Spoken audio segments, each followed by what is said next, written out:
为了让心上人嫁给如意郎君，陆羽不顾门第，娶我进府。大婚当晚，他向我坦言，除了陆家主母之位，我什么都不会给你。于是我兢兢业业打理钟馗，积攒私房。就在我以为此生都要如此时，他的心上人闹起了和离。大家好，欢迎收看皮皮听书。陆羽下职后，头一件事就是去徐家接回表妹鸳鸯。他人没回来，但是派人传话，让我将舒兰院收拾出来。这间院子位置好，风水也好，据说立子嗣。当初陆老夫人特意留了出来，说等陆羽成婚了，给他们夫妻住。可后来陆羽定下了我，他不让人碰这间院子，只在偏远的西跨院随便指了一间给我住。如今不过接回一个嫁了人的表姑娘，家里客房这样多，他偏偏大费周章的让我去收拾舒兰院，简直是司马昭之心。他爱中鸳鸯，生怕让底下人看出一点点风向，背着他怠慢了他，便理所应当的将我脸皮踩在脚下。是以在一片同情的目光里，我发了对牌，指了婆子，打开库房，挑些又贵又好看的搬去舒兰院，又不动声色的从里头挪了一盒东珠到自己私房里。只是当晚陆羽没有带回鸳鸯，他深夜敲响我的院门，昭娘，我需要你帮我做一件事，这是最后一件，替鸳鸯顶罪。我这才知道，鸳鸯与徐敬同闹和离，是因为他失手杀了徐敬同的幼妹徐简。那孩子不过11、12岁，从前和我玩得最好。鸳鸯以为徐敬同待她不亲近，是因为小妹妹在她耳边说她坏话，所以她找来起疹子的药，想让徐简吃些苦。谁料那天徐简吃了外头买的点心，食物相克，变成了下毒。徐家骤然失了小女儿，只查到鸳鸯的丫头身上，不甘罢休，要查出凶手。鸳鸯心中害怕，找上了陆羽，而他们居然想让我替鸳鸯顶罪。昭娘，按大周律，鸳鸯得受几年牢狱之灾。她自小娇生惯养，脸皮又薄，若去了里头，怕活不过1月。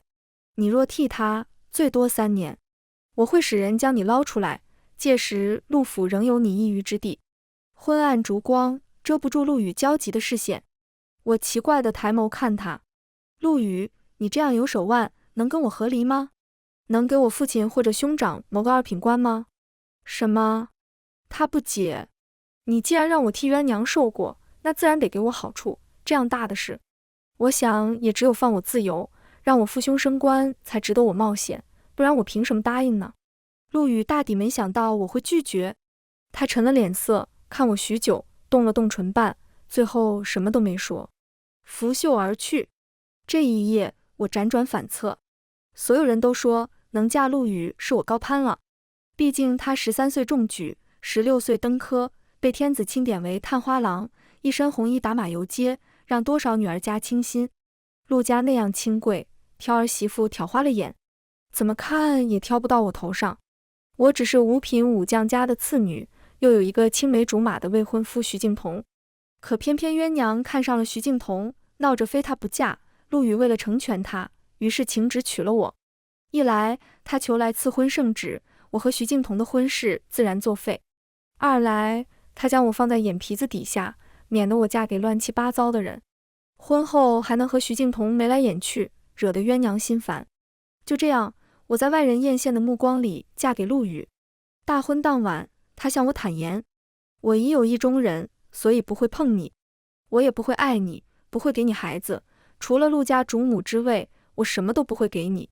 我爹娘都是泥腿子出身，出嫁前我娘总担心陆家规矩大，婆婆给我气受，后来又看陆羽长得正派，私下里和我说若有事便让夫君替我担着，受了气让夫君替我出头。他们谁都没想到，头一个欺负我的就是陆羽。陆羽放心不下鸳鸯，所以次日告了假。他让人备马车时，我寻上了他，陆大人可是要去徐家？我与大人一道。陆羽不允，你去做什么？我幼时是和徐家姊妹一起长大的，阿简没了，徐夫人定然心痛。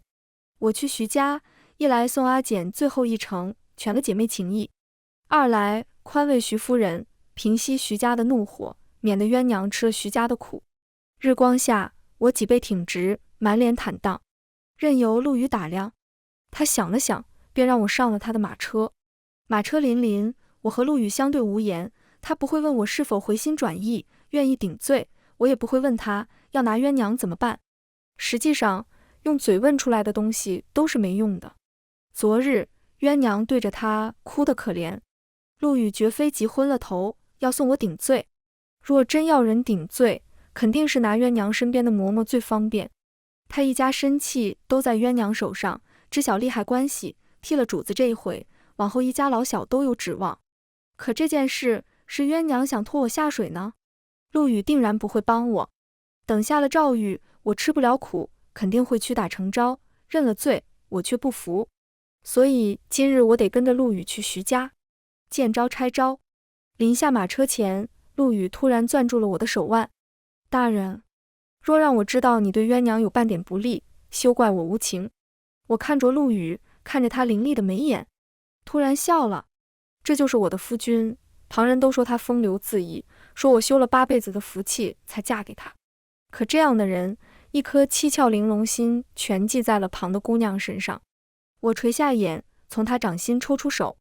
我明白的，徐简是未嫁女，又还没及笄，既办不了丧事，也进不了祖坟。徐夫人哭了整天，几乎哭瞎了眼。她见我来了，紧紧地抱着我，就好像抱着还没离开的女儿。招娘，招娘，为什么偏偏是我的阿简没了？她还这么小，她什么都不懂。我还想着多留她几年，给她说门好亲事，她怎么就没了呢？我苦命的阿简，怎么就把娘给丢了？我抱着徐夫人，什么话都没有说。等她哭到嗓子哑了，我让侍女递来热茶，又低低地说：私人已逝，夫人莫要哭坏了身子，阿简还有许多事需要等您料理。她还这样小，总要找个靠谱的道士，再好好送她一程。进不了祖坟，却也不能随便埋了，要找个风水宝地，让她下辈子投个好胎，平安顺遂。这些事都要等您细细拿个章程，免得底下人以为是个小姑娘，就敷衍了事。徐夫人想了想，总算打起精神。她拍了拍我的手，说徐简生前总念着我，他院子里摆了个小灵堂，让我看看他。我应了。没想到正祭拜时，身侧突然窜出一道黑影，他猛地一推，我往旁边跌去，情急之下手撑着地，清晰地听到万古错位的声音：谢昭，又是你，你怎么还敢来这样？你对着阿简的牌位不心虚吗？午夜梦回，不怕他来找你吗？你知不知道，如果不是你，他根本不用死。我扬手，看着他在我面前张牙舞爪，活像心疼小姑的好嫂嫂。他还是来了。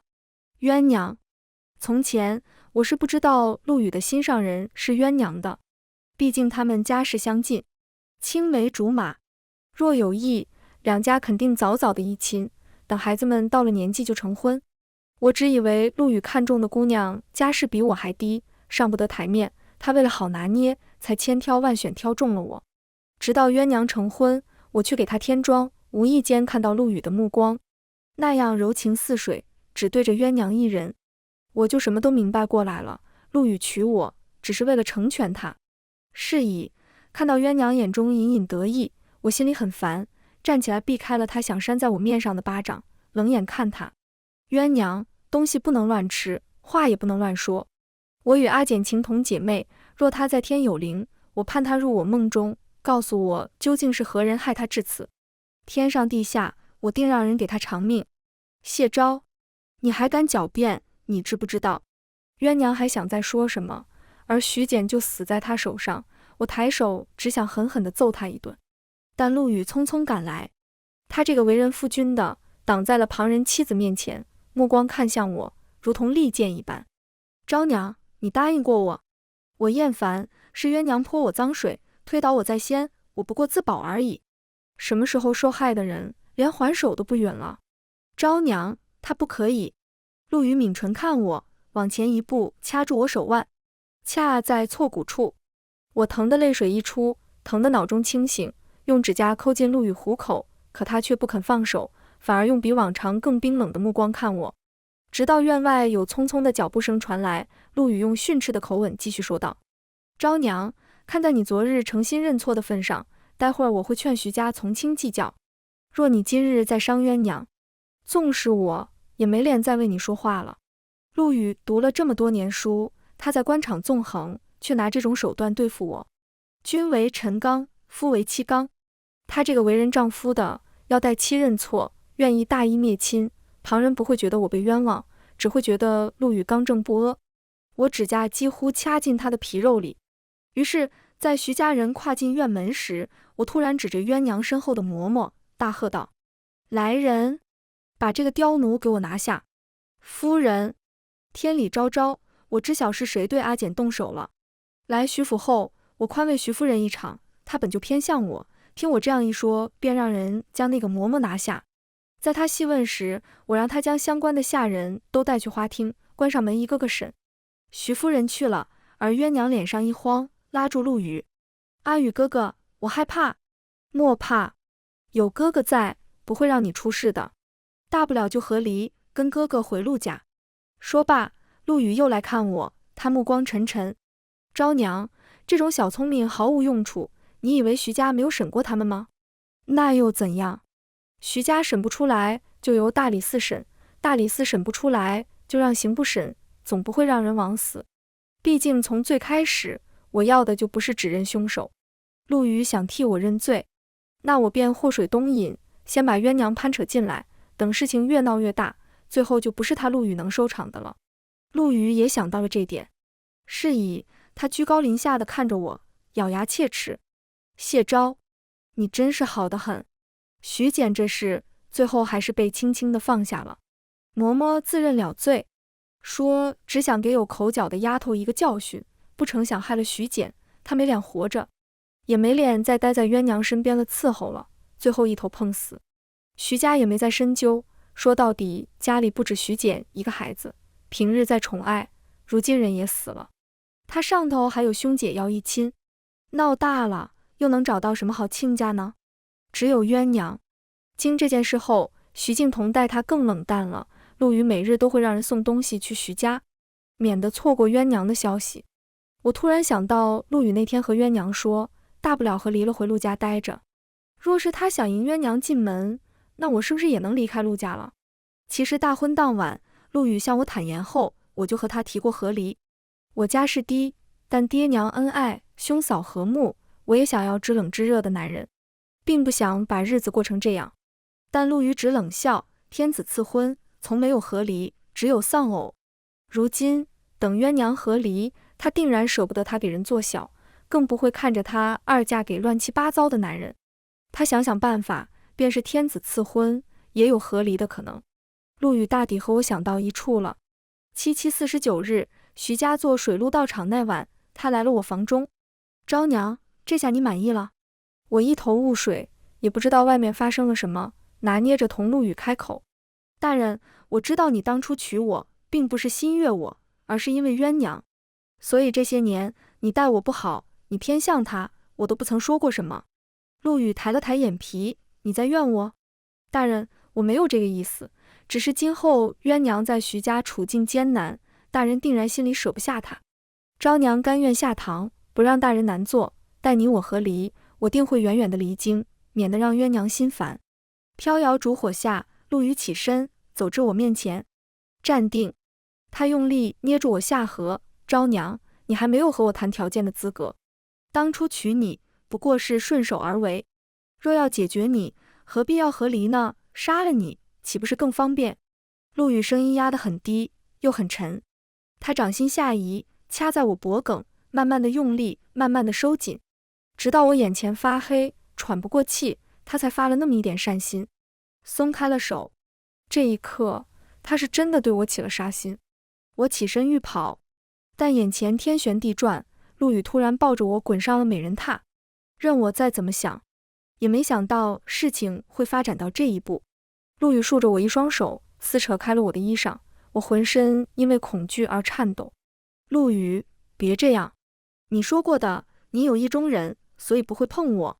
你现在这样，不怕伤了他的心吗？你想一想鸳鸯，这句话不知哪里触犯了陆羽，他沉下身子，不管不顾地横冲直撞起来，将我想要说的所有话都撞得支离破碎。我不知道过了多久，只知道最后陆羽松开了我的手，随意丢了一件外袍扔在我身上，而后叫水。我感觉自己像一块支离破碎的布，缩着身子小声说，还要一碗碧子汤。陆羽大步离开，他没有回头，只丢下一句，不必了。冤娘她已有2月身孕，原来是因为冤娘啊，她有了身孕，再不会被徐家冷待，因为她不爱我，却依旧背弃誓言，强占了我的身子，心中杀意泛滥。这是头一回同房，我吃痛又吹风，因羞赧也没让侍女好好照料，半夜就发起高热，隐约间有人将我唤醒，给我喂药，只是他实在生疏，磕得人牙花疼。喝下药后，我又睡了很长一觉，醒来后竟看到娘手在我榻边，给我换额头上的凉帕。他见我醒来，背过身抹了抹泪，说我这一病就病了2日。昏睡时一直在喊娘亲，被侍女听着了，就请了她来。娘，我没病，我只是见到了徐家阿简。你还记得她吗？小时候她不喜欢跟着徐家姐妹玩，总跟着我屁股后头，和我一起打槐花，和我一起翻花绳，说要快快长大，帮她哥哥引我进门。我见着她了，和她玩了。我贴着娘亲的胳膊，她越听脸色越苍白，而后打断了我。招娘，阿简那丫头已经去了，徐家前几日才给她做的水陆道场。你莫不是撞上什么了吧？我冲娘眨了眨眼，没有撞上什么，就是阿简，我不会认错的。她才没走呢。她告诉我，她是枉死的，阳寿还未尽，水陆道场对她没用，她还留在徐家，等着机会在徐夫人膝下承欢。娘狠狠地敲了下我发顶，让我不要说胡话，又说阿简也可怜，等她回去了，和徐夫人说说，再找人看看，阴阳两隔，活人不该被死人影响。末了，娘叹了一口气，你嫁了陆羽，这是天大的好事，他为了娶你，还求了赐婚圣旨，莫要总在他面前念叨徐家和徐敬同了，2口子好好过日子，再生个大胖小子，比什么都重要。我望着娘，那句若他心里有旁人呢，在嘴边打转，最后还是没有说出口。好。娘离开没多久，陆羽就回来了，看时间并不是下旨的点。他坐在我榻边，悠悠灯烛下，看不清他眉眼，只能得见一道瘦长人影印在地上，飘飘摇摇。今日做得不错，这件事烂在肚里，不要乱说话。我猛地坐起来，吓了陆羽一跳，而后他轻身向前，掌心却落在我脖领。那天他掐得用力，连这儿都留下了青痕，他指尖抹撒在青痕上，眼神逐渐变得晦暗。大人，我握住他手腕，招娘身子没好，伺候不了大人。陆羽皱眉，他松开手，你多心了，我本就没想对你做什么。是，只不过我这病，不知道要病到什么时候，大人是男子，身边总不好缺了人伺候，不如就将书房的丫头提为通房吧。陆羽面色阴沉沉的，他盯着我，不用，我不需要旁的女人，只需要一个嫡子。我平静地看他，若我生不出呢？若我只生出女儿呢？让旁人生了，抱在我膝下，一样是嫡子。陆羽默了会儿，他们不行。我突然提了声音，大人，这都是冤娘的主意吧？他同你说了什么？如今他有了孩子，希望我也能有孕。若是一男一女，还能结2姓之好。他都开口了，你又怎么会不从呢？所以那晚你这样愤怒，这样不甘，最后全发泄在了我身上。陆羽，你还是不是人啊？大抵被我说中了。陆羽站起身，俯视着我，像俯视一只臭虫。招娘，既然嫁了陆家，你就没得选。我会给你孩子，你得多谢冤娘。若非她告诉我她害怕生产，希望有你陪着，你连我的孩子都不配有。陆羽大步离开，他走后，我才在几案上看到一个小木盒，打开是一对金镯子。我合上盖子，心中一片冰凉。陆羽那晚那样反常，果然是因为冤娘啊！他又怎会好心的想让我有个孩子呢？对我的嫉恨这样明显，分明是想借生子这道鬼门关对我动手。其实他根本不用麻烦，耍一些小心思，毕竟只要他动动口，说不想再看见我了，我的夫君就会为他做好一切。人命啊，真是下贱！病来如山倒，病去如抽丝。我向来身子骨康健，这回却病了半个月。郎中诊脉无事那天，陆羽又来了。他将冤娘的话奉为圭臬，势必要让我有孕。每个沉默的夜里，陆羽伏在我身上，有时候气势汹汹，偶尔也会温柔些。有一回，他甚至擦去了我脸颊上的泪，轻叹了口气：“昭娘，和我赌气有意思吗？”我没赌气，我只是觉得厌烦。这个男人，他不爱我，他为了旁的女人折辱我，所有人都要我顺从他，只因他是我的丈夫，所以和我欢好，逼我给他生孩子。他都站在至高无上的道德高地，而我只能跪地乞怜。谁叫我是一个女人，是一个妻呢？陆羽翻身下来，叫了水后，却没有离开，帮我擦拭后，又上了榻，长手长脚地笼着我，指尖摩挲在我手腕。昭娘，往后不要和我闹，不要欺骗我，不要故意惹我生气。我能保你一世荣华富贵。他前些日子才升了从五品的翰林侍讲，年纪不过20有1，眼看前程大好，升官比旁人升天都快。我问他，若我难产，你保大还是保小？陆羽突然就不说话了，连手都顿住。夜色里，我没有再开口，而是睁着眼睛看头顶16红多子多福的床幔，直到天明。天亮以后，陆羽去了翰林院上职，我则回了娘家。娘见到我很意外，问我怎么好好的回家了，脸色还这样难看。我骗她说又见到徐简了，她在梦里哭得好可怜。娘让侍女们出去同我说私房话。别说你了，我们在徐家旁边住着，心里也出得慌呢。从你那儿回来以后，我便去徐家说了，徐夫人大哭一场，又做了场法事。可他家那个儿媳妇却不是安生的，每日都说家里有鬼，又是找和尚，又是找道士，总是半夜惊叫梦魇，听着总是怪瘆人呢。我看着娘，她仍旧是一无所知的样子。娘，听说这种事得事主诚心去庙里拜才行，你帮我打听一下哪个庙里灵，改名了，我去拜拜。从前徐家和我们亲厚，哪怕没做成儿女亲家，也知会他们一声。待娘一应了，我才放心。他又说灶上今日炖了鱼，虽说比不得陆家锦衣玉食，但到底是亲娘下厨，给我补补，让我别急着走。我笑了笑，说好。奶白鱼汤端了上来，娘舀了一碗放我面前，腥味扑鼻。我猛地呕了出来。这天我在娘家留到很晚，直到借口陆羽快下旨了，才离开。马车行了10几步，便被人拦住。掀开车帘，是徐敬同。眼前的青年比我高了许多，原先我是应该嫁给他的。从前我想过很多回成婚后的模样，每种幻想里都有他，可最后事与愿违。陆羽用一纸赐婚绑住了我，余家却投来橄榄枝。这样的世家贵女愿意下嫁，徐敬同被爹娘轮番劝说，也妥协了。昭娘，下来，我们聊聊。马车停在了巷中，左右都无人，我下了车，站在离他10步外。昭娘，这些日子我寝食难安，每日都在想，若当初你我婚嫁，阿简是否便不会被人害死了？他最喜欢你了，定然。我打断了他的白日梦，声色俱厉。徐敬同，是你害死了自己的亲妹妹？不是我。徐敬同脸上闪过挣扎，而后用力捏住车辕。是他。真的是他吗？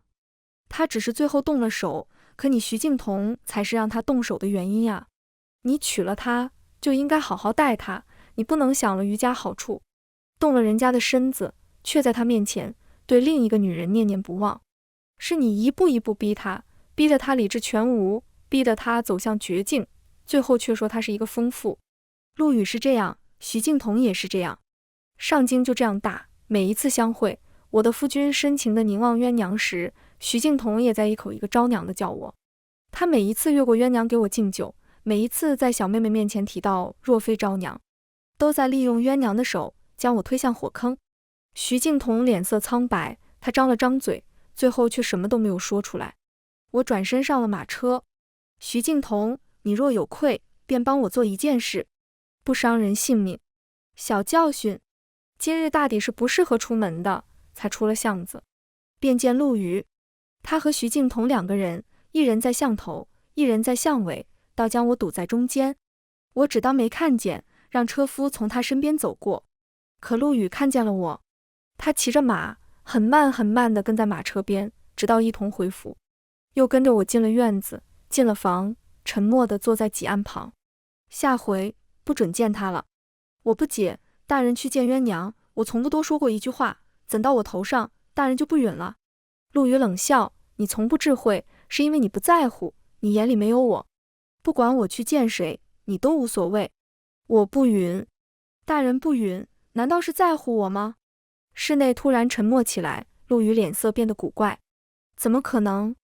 我不许你去见徐敬同，只是因为鸳鸯，她如今有孕在身，敏感多思，若让她知道你与徐敬同有首尾，必然伤心伤身。我一回目光，对着铜镜解下钗环。知道了。陆羽盯着我的背影，好一会儿，突然起身，像是生了气，一副好好的珍珠帘子被他摔得作响。他这一离开，就是几日不来见我，直到娘传来消息，说靠谱的庙已经打听好了，只师傅很多人求见，我和徐夫人都是为了徐简这一桩事，便2家安排在一起了。我当然求之不得了，只是面上我还是犹豫了一下，得问一下大人呢。这些日子陆羽都宿在书房，我去找他时，他分明有些意外，又挑了挑眉，你来做什么？大人，这些日子我总梦见阿简，便让我娘去打听哪个庙灵验，没想到让徐夫人知晓了，她心头放不下女儿，也想再办一场。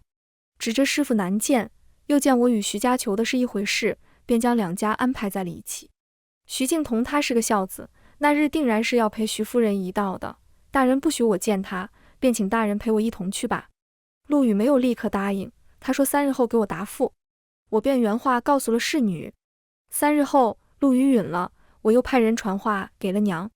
上香那日，天气晴朗，除了徐夫人、徐敬同以外，我还看到了小腹隆起的鸳鸯。隔着人群，她怨怼地看了我一眼，我以德报怨，微微弯唇，冲她笑笑。算算日子，鸳鸯应当才过3个月，她有身孕，其实是不该去寺庙的，免得被冲撞了。只她心里有鬼，便看什么都是鬼。听说徐夫人要亲自上香，便说什么也要闹着跟着一起来，不允许的话，就分明是想让厉鬼索她的命。她这样坚持，又有瑜伽撑腰，陆羽又应承会亲自跟着护着她，她便理所应当的来了。这一路都很顺利，我们一行人给阿简做法事，捐香油，点长明灯，让大师替我们念经去会。但在下山的路上出现了山匪，他们人数众多，抢钱还不够，还要抢女人。徐陆2家的侍卫被冲散了，女人们只好团在一处，互相庇护。我爹是武将，我也学过一点腿脚，所以挡在外面。可鸳鸯突然推了我一把，将我推了出去。原先的包围圈因为他这个举动破了一个口，有山匪便举刀夺他。陆羽立刻扑上前挡住鸳鸯，长刀砍在陆羽背上，刀刃划开衣衫，挑开皮肉，露出见骨的伤，血顺着伤口流下，打湿衣衫。陆羽，鸳鸯长在深闺，从没见过这样的事，他吓晕了。我持刀护在陆羽身边，而见他受伤，陆家侍卫心中着急，手下发狠，渐渐地占了上风，山匪只好匆匆抢了财物离开。大人如今重伤，怕是撑不到回京，多半人跟我带着大人去庙里借宿，剩下的回去带郎中过来。侍卫长咬牙，给陆羽简单包扎了一下，同意了。当晚，我守在陆羽身边，默默地念经，他中途醒来过一次。鸳鸯，大人，鸳鸯她没事，她在徐家，徐敬同会好好照顾她的。只是有一件事，大人还不知道吧？我也有孕了，月份还浅，之前还没有和大人说。他抿唇，抱歉，我不是有意丢下你，只是鸳鸯。我握住陆羽的手，没关系。大人怎么想的？昭娘心里清楚，昭娘不怪大人，鸳鸯月份大，又娇弱，大人护着她也是合理的。你现在受了伤，不要多说话，不如想想我们的孩子叫什么名字。陆羽果然开始想了，他蹙眉沉思。我拿纸笔放在他手边，他写下一个接。我帮他掖了掖被角，轻轻地说，这真是一个好名字呢，让他好好休息，等明日一早开了城门，就有人带郎中过来了。等他养好了伤，往后我再也不同他闹脾气了，要好好把孩子生下来，把孩子养大，到时候等陆羽给他启蒙，教他读书，让他也考个探花郎打马游街。陆羽听着，深深地看着我，慢慢合上了眼。那一瞬间，灯烛跳动，又熄灭，阶下花枝冷艳，堂前佛火微茫。次日清晨，山寺门便被拍响，陆家侍卫带着陆老夫人和郎中一道赶了过来。因守了一夜，他们踹开门时，我才迷迷糊糊地醒来，从陆羽身侧抬头。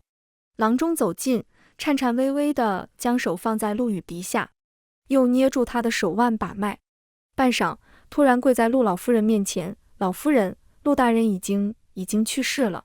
什么？不可能！我猛地站起来，拿出那张写了接字的纸，指着郎中，定是你诊错了，昨夜夫君还没事，他说要给我们的孩子取名字，他说这个孩子叫陆阶，往后他要给他启蒙，教他读书的，他不可能抛下我们母子。说着说着，我眼前突然一黑，晕倒在地。再醒来时，我已经回到了陆府，侍女们已经换上缟素，他们说陆羽是因为失血过多去的，他给冤娘挡了那一刀，本就刀口深，虽然侍卫长给他包扎了，但山路颠簸，伤口在路上裂开，到庙里时用药太晚，要10往1才去的。我听着难过，几乎又要哭晕过去。直到陆老夫人赶来，她坐在我身侧，你如今是有身子的人了，便是不为自己考虑，也要为孩子着想。20年前我独自抚养陆羽，如今你有他的一父子，这便是陆家媳妇的命，你不要忧心，好好把他生下来，日子还养过。有我在陆家，谁也不敢动你们母子。那些心惊胆战被陆老夫人安抚下去，我伏在她膝上，哭了出来。母亲，陆羽出殡那日，我又见到了冤娘，不过数日，她憔悴了太多，还没进门就被人赶走了，说陆老夫人有令，往后不许冤娘再上门半步，她也和陆家再无关系，任她在门外怎么叫嚷，要见姑姑也没用。我冷眼旁观，并未多说一言，乖巧地站在老夫人身边，陪她迎客，在众人面前落泪，做好陆羽夫人该做的事。后来再听到冤娘的消息，是她的死讯。她在孕期，惶惶不可终日，最后一次梦魇被下，还未足月就发动了，生了1天1夜，终于生下女儿。冤娘只看了一眼，气若游丝，留下一句：她回来了。这些事让陆老夫人听见了，也有些担忧，毕竟生孩子是一只脚踏进棺材板，她每日都来找我说说话，开导我，陪我打双路，让我放宽心。终于我怀胎10月，一朝分娩，诞下男胎。有2件事，陆羽永远也不会知道了。第一件事，上香那日，山匪是我安排的，徐敬彤答应帮我做一件事，便是帮我放消息，说财大气粗的陆家几月初几要去哪上香，银子多，女人也多。我听爹说过，山匪毫无道德，喜欢撕票，不仅要钱，还要女人。我只要他们假意掳走冤娘，陆羽不会坐视不管，我便趁机给他下黑手。第2件事是陆羽本不至于伤重失血而死，是我给他用了活血的草药。但凡陆羽活着，我和我腹中尚未出生的孩子，只会被他当成冤娘的垫脚石，成为棋子。既然天子赐婚，只有丧偶，没有和离，而我又不想死，那就他死。全文完，皮皮听书，感谢您的观看，每天上新精彩小说，喜欢就订阅吧。